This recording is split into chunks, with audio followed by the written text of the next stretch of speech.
Hello, I'm Richard Ridge for BroadwayWorld. One of the West End's biggest hits, the Royal Shakespeare Company's Wolf Hall Parts 1 and 2, which has just been nominated for 5 Olivier Awards, is coming to Broadway's Winter Garden Theatre, where it will play in repertory beginning on March 20th. And we're here at the British Residence, where I caught up with the company during a break in rehearsal. Take me back to writing the books. I mean, they're such beautiful books you wrote. Did you ever think they'd be turned into a big stage production? I had no idea what I was starting. I lived in the world of my book.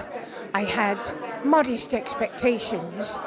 I knew that I was probably writing the best thing I'd ever write. I felt as if I'd come home, as if I'd found my natural material.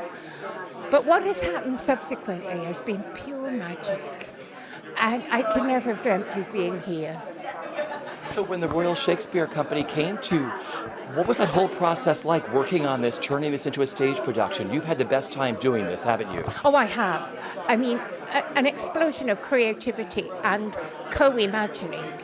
To work with the actors, become part of the team, has changed the way I think of the project, changed the way I'm doing the third book. And you know, it's unique because usually when there is an adaptation, the primary work is finished. But Thomas Cromwell is a work in progress. So working in live theatre, it's new every day. When you sit down to write, you're a beginner every day.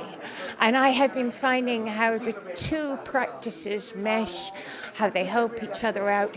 I'm enlightened and I'm inspired by working as part of a team for the first time in my life. It's just something really wonderful about being so ambitious for the work and taking 2 novels of such a scale and boiling them down into plays that we're really, really happy with, and that now we get to share them on Broadway, which, as an English theatre maker, it feels, just a fantastic achievement, a long-held dream for me personally to bring a show to New York, and I couldn't be more proud of the work that's got me here. So the whole thing has been really great. It's been hard pounding, a lot of hard work because these novels are vast and a lot of choices to make, but we've had a brilliant time making them, couldn't be happier. Take me back to the beginning, that first table read with the actors, what that day was like to, and did you see the big picture that day?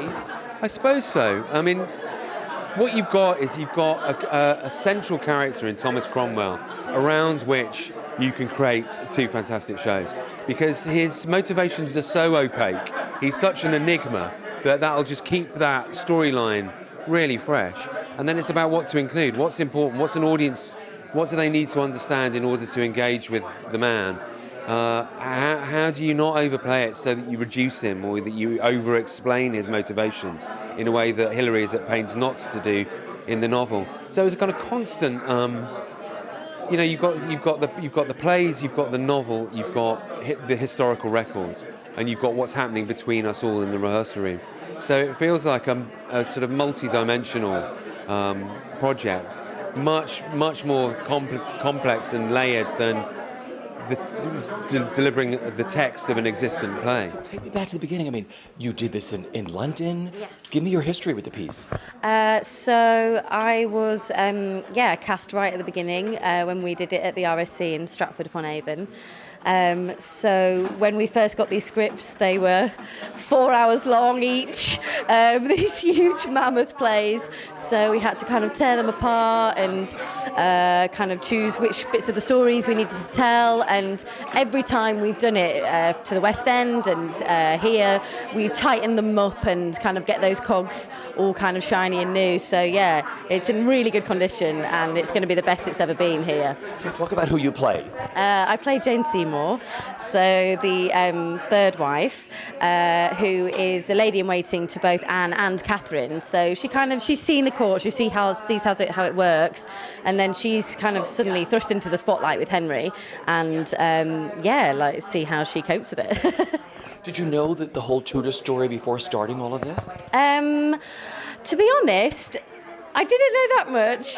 I had read both of Hilary's books, though, when they first came out, and I was a big fan. So kind of all my information about that period was kind of Hilary's word. And the books are so amazing that I was like, well, this is what happened. So we did, we did a lot of research, but also because they're so much based on Hilary's world, that after a while, we didn't need to look at that kind of history. It was more about the books. It's all in the books. Yeah, everything was in the books. Like, it's such a fountain of knowledge. So, yeah. What are you looking forward to the most about Broadway? The audiences. I mean, they'll be riotous. I'm sure they will. We were at the audience last night, as you probably know. We were there, yes. Yeah, and well, I hope we can get. We haven't got any big stars like Helen Mirren, not so well known. So perhaps you won't get all those entrance rounds. That. Oh, you will though. You're the RSC. You reckon? Well, we'll see. Yes. We'll see. Tell me what this whole journey has been like for you with working on this production. Well, it's just been fascinating because I play 4 different characters. Principally Cardinal Wolsey, who was, it's not too much of a spoiler to say he returns as a ghost. So he's a continuous presence. And but it's just been fascinating. I mean, because this will be our 3rd version of the plays. Because Hilary and Mike Poulton have fine-tuned it again and again and again, which is it's very exciting, really, because it gives you new challenges all the time. And just the scope of this piece, what it means for you as an actor. Well, it's a period of English history that everybody seems endlessly fascinated by. I played Henry VIII myself in Shakespeare's play. That was some years ago. So it's a period that I'm really steeped in, I guess. But I'm sure that the plays will sort of live in isolation. You don't have to know the detail of English history to be able to appreciate them, enjoy them, and be excited by them. What has this whole experience been like working on this? Oh my goodness, it's been an extraordinary experience because at first you're just got a 4-month contract to do a show in Stratford-upon-Avon, and then you've got another 5 months in London's West End, and then suddenly here we are on Broadway. So yeah, it's been this lovely roller coaster that I got on about a year and a half ago, and I haven't got off yet. Good. Talk about who you play. I play Catherine of Aragon, Henry's first wife, and I play Lady Rochford, who is Anne Boleyn's sister-in-law and is the main reason that Anne Boleyn goes to the execution, or is executed. That was very bad. Articulacy there. Sorry. Oh dear. Yeah. It's early. I know, and I've talked a lot, so sorry about that. What's it like playing 2 different wonderful people? It's fantastic because they are so different. So it's a really thrilling thing. I was just saying to someone else that Catherine is this very sober, very focused, very determined woman. Lady Rochford is this insane, nutty, unreliable woman. So it's great. It's great fun to shed Catherine halfway through part 2 and go, great, I can be mad. I can be Lady Rochford now. I can have some fun. So yeah, it's a thrill. And working with this creative team and the cast. I think the biggest thrill for me has been working with Hilary Mantel. I'd read the books way before I auditioned for these plays, and to be in such close collaboration with someone of her intellect, and she really almost feels like she's lived there and been there. So that's been my biggest thrill. Jeremy, the director, has just created this wonderful theatrical world for us to inhabit. And yeah, it's just been amazing. The design, the costumes, everything. It's just been wonderful. Wolf Hall has been such a massive success in the UK. I read the books, I fell in love with it. It's a privilege to be part of it, it really is. So how did you find out you were going to do this? Well, I read the books. And then when my agent told me that the RSC was doing it, I insisted on being seen. I wanted to be in it. So talk about the roles that you play. I play Sir Thomas More, so I play a saint.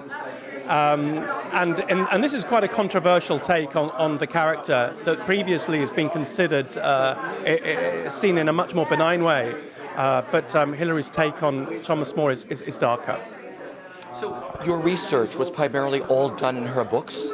Yes, I did read an awful lot of history around the books, but actually I'm performing the books.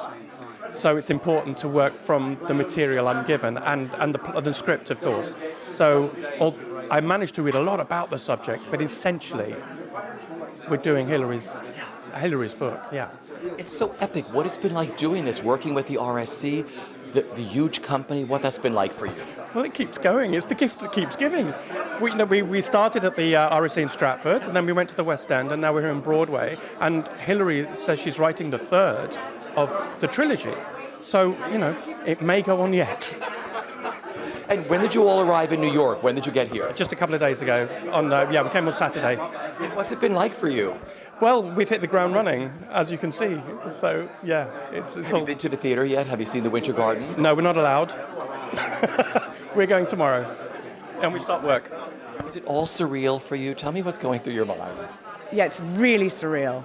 And, people say, we've done these shows for a while now, so it's not. But it feels very much this is brand new, because they've changed a lot. They've changed every incarnation of it has been quite different. We were at Stratford-upon-Avon in this thrust stage, West End, we went Pross, all the way out while the script changing. This one hopefully will be the best version yet, really, because it's a kind of the stage. They've taken out all these seats at the Winter Garden. It kind of really brings it to the audience. And you just don't know how the different audiences will respond. So just because it's been liked somewhere doesn't, I think they will though. I think they will because it's a really exciting, powerful story. It's nothing to do with monarchy or modern things like that. It's much more kind of like House of Cards meets Sopranos. I think it's really contemporary in its themes of, as any great story is, of power, sex, politics. Talk about who you play. I play Anne Boleyn, which is just a joy. I would say the most exciting character I've ever played. It's wonderful. And very much Hilary Mantel's version of Anne Boleyn, which of course is Cromwell's, through Cromwell's eyes. She's hardcore, she's not, I don't know what I expected of her, but except that when, you think of her, she has a kind of sexual potency because of the lurid accusations and so much information was destroyed about her. So I hadn't taken on board how incredibly bright she is and cerebral and sophisticated and manipulative. And that, this woman caused the Reformation, the break from Rome. So you break down that and you really realise the sort of force of character she must have had. I think it's a tragic story. I don't think any of the accusations were true. That I'm a little biased. Some other people in the cast think they were. I, hands down, don't think that a woman who can say no to the King of England for 6 years would have jumped into bed with 4 of his friends straight away. So yeah, I think it's a tragic story, and I love her. Big morning. I saw you like 12 hours ago. Yes. And you got Olivier Award nominations today. How did you find out? Congratulations. Well, I found out because I woke up late this morning. I was literally in bed when my PR guy Chris just called and went, I thought we were meeting. Oh, hell. And I'm somewhere Lower East Side, so I raced up here. And in the car, I noticed a text from my agent saying, congratulations. I thought, what was that for? I didn't even realize it came out today. So what a thrill, what a thrill. Is it surreal when you hear something like that at 8 o'clock in the morning? It is for me, because I've never been nominated for anything in my life. Apart from, I've spoken word, not to downplay spoken word awards, but I've never done anything like that before. And I've got a couple now for this. I actually had a Canadian Screen Academy last month. So that was quite exciting too. But I'm so proud of this work. This work is my favorite job I've ever done. And my CV is now as long as both our arms together, I'd say. And so to be nominated for something I'm so proud of, and with a director and cast that I just adore, I tell you, it is the biggest thrill. Because no one knew in the beginning what this was all going to be, Oh, yes, did you? Yes, I did. Really? Yes, I Okay, did. tell Absolutely. me. The moment we sat down for our table read, I knew exactly this was going to be a hit. I've never known that with a job before. Never. I'd hoped, but as soon as we sat down, I thought, okay, we were going to Stratford to begin with. I thought, no problem. London, no problem. We're going to the West End here. No. Broadway, let's get it right. And that was my focus the whole time. My focus was to come here.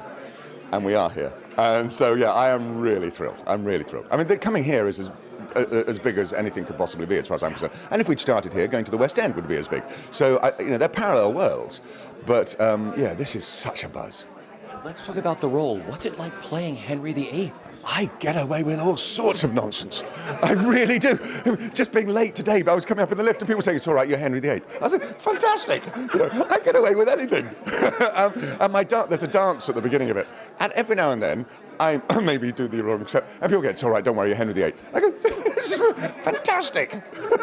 Nobody wants to say no to Henry VIII. What's quite fun also is that he's unexpected. as a role, most people expect a chicken bone sucking, thigh slapping, wench grabbing Henry. You know, in the old fashioned ways of Hollywood. That's what Henry VIII was like. This isn't. This is surprising, vulnerable, funny, and tragic.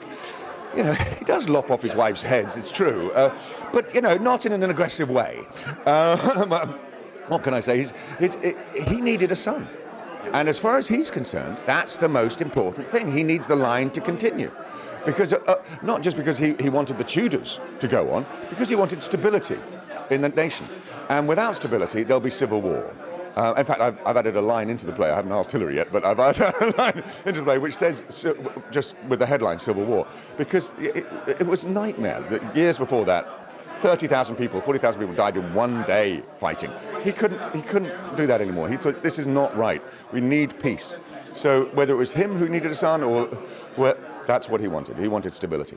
Okay, talk about playing this role, what he means to you so far. Man, I've been living with this role for about 2 years now, and it's endlessly fascinating. I still haven't got to the bottom of the character. He's such an enigma. He's really exciting to play. He is so many things. He's a fascinating character, and so pivotal in terms of history and English history, and consequently in American history, I think. This period in England was formative for so many things. When you see this show, you kind of witness a real turning point in English, European, and global history.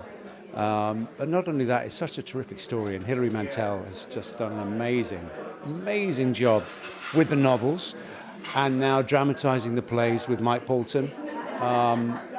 It's such a thrill to be back here doing such a great project. I'm really looking forward to getting started. So when you started to work on Cromwell, was it all from the books? Oh yeah, all from the books. Those two books were the best character studies I could ever have as an actor for me. And these plays are Hilary's version of Thomas Cromwell's version of events. So the books for me were they're the source material. I go back to them weekly, daily. They've been an amazing help to me. You know, I needn't look anywhere else for any kind of character reference. It's the books all the way for me. And working with this company, what the whole experience has been like with doing this huge production. First, you know, it started out really small. No one knew what was going to happen with this. No, I know. We met, I mean, as I say, I've been on it for about 2 years, and we met, the first time we met, I think, was May 2013, nearly 2 years ago now. And we read through really early drafts. Most of the company had formed then. There were actors in the read-through that didn't end up in the show for various reasons. But no, nobody knew all we knew was that they were great books. And we knew we had to meet the challenge of transforming them into great stage plays. And I think we've arrived. I think we're here. And particularly now this version, this Broadway version, which has been slightly improved on, is, I think, the best version we've ever had. I think it's the best script. I think the stage is fabulous. The theatre's amazing. The whole scenario is like you've got the perfect version of Wolf Hall, and I'm thrilled to be bringing it.